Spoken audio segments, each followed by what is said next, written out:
안녕하십니까. 거꾸로 투자는 쇼킹 부동산입니다. 금요일 저녁에 미국에서 전해진 엄청난 소식이 있습니다. 시장의 예측을 완전히 빗나가는 중요한 결과가 발표돼서 오늘 소개를 드리고요. 또한 동생 보금자리론이 출시가 된다고 합니다. 그와 관련된 소식도 쉽게 정리를 드리겠습니다. 영상 전에 구독, 좋아요, 알람 설정은 필수입니다. 12월 9일 멤버십 영상에서요. 고양장항 제일풍경채, 롯데캐슬 중앙 시그니처, 운정 우미리 파크 힐스 청약에 대해서 자세하게 분석을 해봤습니다. 투자자, 실수요자 누가 잡아야 될까요? 그리고 이 중에서 돈이 되는 분양은 무엇인지 멤버십 영상에서 확인하시기 바랍니다. 현재 수도권 아파트값 하락의 근본 원인, 전문가마다 보는 이유가 다 달라요. 하지만 쇼킹 부동산에서는 3개월 사이에 0.8%포인트 치솟은 시장 금리의 그 원인이 있다고 보고 있습니다.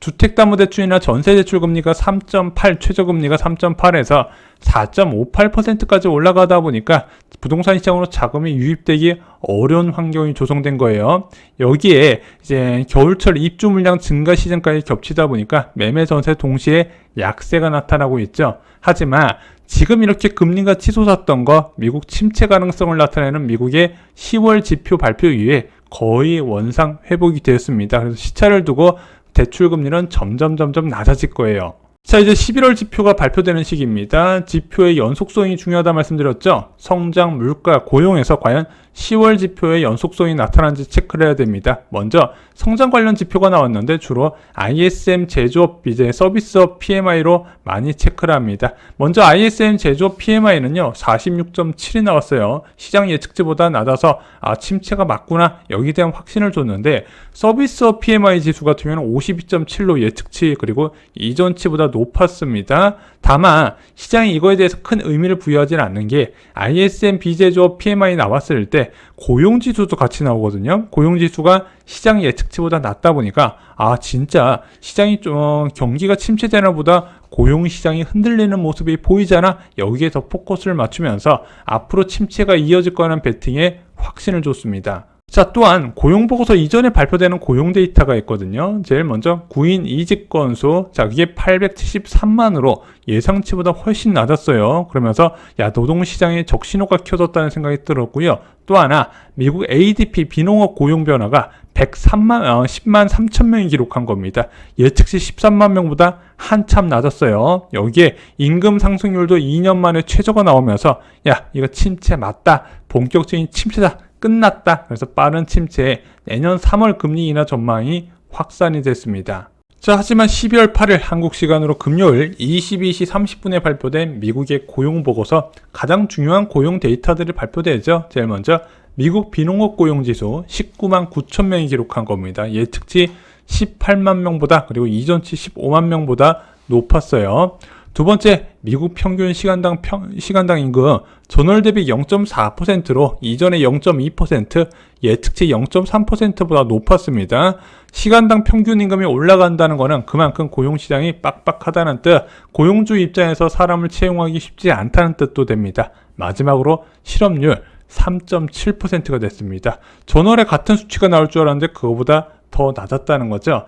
시장의 예상과 정반대의 결과가 나왔다는 겁니다. 자, 또한 평균 주당 근무 시간도요 34.4시간으로 예측치 34.3시간보다 올라갔습니다. 이게 왜 중요하냐?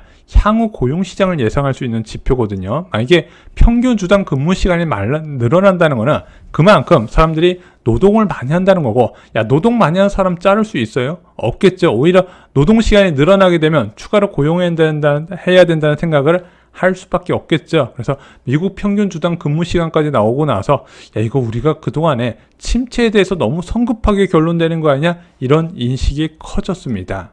그래서 고용보고서 발표 직후에 국채금리가 급등합니다. 자, 발표 직후에 쭉 올라가는 거 보이시죠? 그래서 쭉 꺾이다가 다시 쭉 올라가는 모습이 보입니다. 그래서 마지막으로는 10년물 국채금리가 4.229%로 마감이 됐습니다. 하루 만에 무려 10bp 0.1%포인트나 올라갔던 거예요. 만약에 여기서 예상했던 고용보고서 결과가 나왔으면 아마 제가 보기에는 3%대까지 떨어지지 않을까 싶었는데 정반대의 결과가 나왔다는 거죠. 자, 내년 3월 금리 인하 기대감도 쏙 들어갔습니다. 솔직히 봐도 내년 3월 금리 인하는 좀 너무 갔어요. 지금 근원 CPI가 4%대인데 어쨌든 지금 3월 금리 인하 기대감은 사라졌고 4월에 금리 인하에 베팅하는 사람들이 많이 늘어나고 있습니다. 내년 3월에서 5년으로 늘어났고요. 여전히 2024년 5회 인하 기대감은 여전합니다. 하지만 이것만 보고 앞으로 내년에 금리가 5차례 나르고 한국도 낮아지니까 당장 부동산 사야겠다 이렇게 보시기 마시고요. 그냥 참고로만 하시기 바랍니다. 현재 나와 있는 경제 지표에 따른 각 시장 참여자들의 베팅이에요. 이것은 앞으로 발표되는 지표에 따라서 언제든지 손바닥 뒤집듯이 쉽게 바뀌게 됩니다. 자, 이제 남은 것은요 12월 12일 CPI입니다. 소비자 물가 지수죠. 자, 11월 14일 날 발표됐었던 소비자 물가 지수는 3.2로 시장 예측치 3.3보다 낮았는데 이번 달에는 더 낮을 것 같대요. 3.1까지 떨어질 것으로 보여지고 있습니다. 요즘 국제 유가가 낮아지면서 석유류 가격 하나만으로 이 정도는 갈 것 같습니다. 하지만 지금 중요한 것은 헤드라인 CPI가 아니죠. 얘 지금 2.5, 2.4 간다 하더라도 그런 CPI가 높으면 금리 인하 못합니다. 지금 미국 그런 소비자 물가 지수는 4.0입니다. 물가 안정 목표치 2%를 한참 웃도는 수준이에요. 자, 그래서 이번에 시장 전망치는 전월과 같은 4.0이 나올 것으로 기대하는데 여기서 만약에 또 올라가는 모습을 보이면 또 그것이 안 좋은 결과를 만들 수 있거든요. 그래서 12월 12일을 좀 기다려 보시면서 지표를 보고 결정하시는 게 좋을 것 같습니다. 자, 월요일 한국 금융시장은 영향을 받을 겁니다. 일단 채권금리 급등은 불가피하죠. 금요일날 많이 떨어졌다가 월요일 다시 재급등을 하게 될 겁니다. 하지만 최근 한 달간 너무 많이 금리가 떨어졌기 때문에 제가 볼 때 이거 하나만으로 큰 영향을 주지는 않을 것 같습니다. 벌써 인터넷 은행들은 주담대를 3%대에 공급을 하고 있습니다. 3.8, 3.9도 슬슬 나오고 있더라고요. 그만큼 부동산 시장 참여자들도 이 변화한 금리에 맞게 또 영향을 줄 거고요. 뒤에서 말씀드릴 또 정책 모기지에도 내년 부동산 시장 수요가 다시 늘어날 가능성이 있습니다. 자, 두 번째, 동생 보금자리론 출시입니다. 다음 달에 특례 보금자리론이 종료가 된대요. 얘가 벌써 11월 말 기준 무려 42.7조 원이 집행됐거든요. 어마어마하죠. 얘는 거의 뭐 부동산 시장의 바닥에서 끌어올린 뭐 1등 공시나 다름없다 이렇게 많이 이야기를 하는데, 자, 얘가 종료되면 어떻게 할 것인가? 1월 30일부터 다른 방식의 보금자리론을 취급한다고 합니다. 그래서 이번 달 중에서 금융위원회가 확정 발표를 진행한다고 하네요. 자, 이 가계부채 급등의 원인으로 주목받는 게 요즘 이 정책 모기지죠. 11월 달에 은행권 가계대출이 5.5조 원 증가했는데 87%인 4.8조 원이 정책 모기지였다고 합니다. 그래서 이거 특례 보금자리론은 없었으면 가계대출 이렇게 안 증가했을 것인데, 그래서 지금 금융당국이 이런 정책 모기지를 내는데 굉장히 신중하게 접근을 하고 있습니다.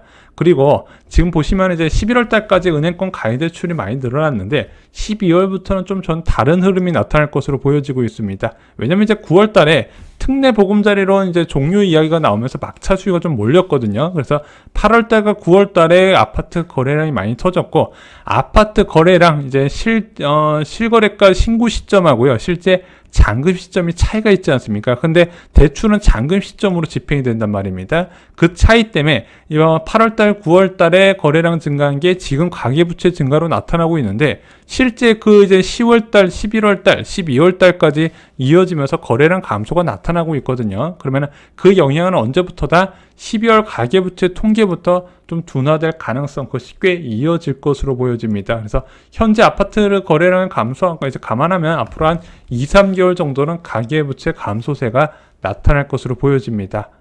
동생 보금자리론은 어떻게 나올까요? 제가 보기에는 우대형과 좀 비슷할 것으로 전망됩니다. 그리고 주택 가액 기준 6억 이하 기준도 바뀌지는 않을 것으로 보여집니다. 신생아 특례 대출은 다음 달 출시되는 거 맞나요?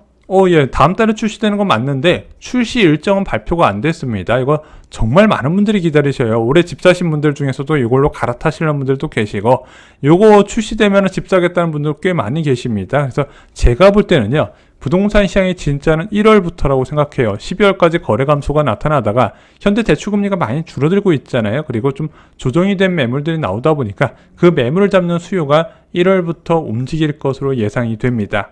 자, 주택담보대출 대환 플랫폼 출시도 연기가 됐습니다. 이게 원래 12월 21일 날 출시 예정인데 지금 1월 3일 아니면 1월 9일 정도에 출시가 된다고 합니다. 지금 주택담보대출과 전세자금한대출 합쳐서 한 1000조가량 되는데, 그것으로 이제 어플을 통해서 손쉽게 대환할 수 있는 시스템을 만들게 되면은 금리 경쟁도 일어날 것이고, 아무래도 이제 많은 사람들의 금융 편의성이 높아질 것이다. 그래서 차주들의 부담이 낮아져서 소비도 증가할 것이고, 다양한 측면에서 긍정적인 효과가 있을 것이다. 이거에 대한 시각도 좀 달라요. 일단 이거 시작되면은, 야, 지금 은행 간에 전쟁이 일어날 것이다. 야, 보통 사람들 2, 3억 주택담보대출 기본으로 갖고 있는데, 이거 10명만 빠져나가도 10명만 빠져나가도 20억이고, 1000명 빠져나가면 2000억이고, 10,000명 빠져나가면 2조 원이다. 이거 안 뺏기려고 난리가 날 것이다. 아니다. 이거 금융당국이 그렇게 과열되지 않도록 이제 은행별 한도를 정해놨다. 이렇게 많이 안 빠질 것이다. 좀 보는 시각은 달라요. 하지만 저는 이렇게 생각을 합니다. 뭐 결론이 어떻게 됐든 높은 금리에 고생하는 차주는 제가 볼 땐 1월이 갈아타는 적기일 것이다. 아무래도 금융기관에서도 특판 예금을 1월에 더 많이 쏟아내지 않을까. 게다가 시장금리도 많이 떨어지고 있잖아요. 그래서 5%대, 6%대, 뭐 7%대도 대출 받으신 분이 계시는데, 이거 활용해서 한번 갈아타셔 보시기 바랍니다.